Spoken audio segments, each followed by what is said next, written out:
ধারাবাহিক ছাড়ার পর ব্যক্তিগত জীবন নিয়ে নীরব দিতিপ্রিয়া রায় মানসিক চাপ কাটানোর সময় চাইলেন।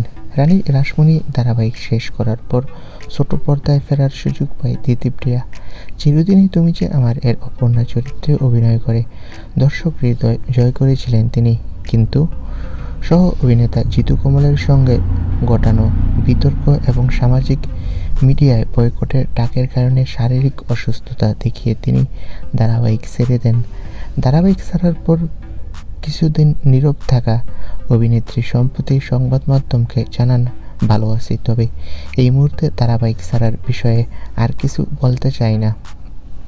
মানসিক চাপ এখনও কাটিয়ে উঠতে পারিনি, তাই নিজেকে এক সময়ের জন্য সব কিছুর থেকে দূরে রাখতে চাই। অভিনেত্রী আরও জানান, ঘুরে বেড়ানো এবং ব্যক্তিগত সময় উপভোগ করার পরিকল্পনা রয়েছে।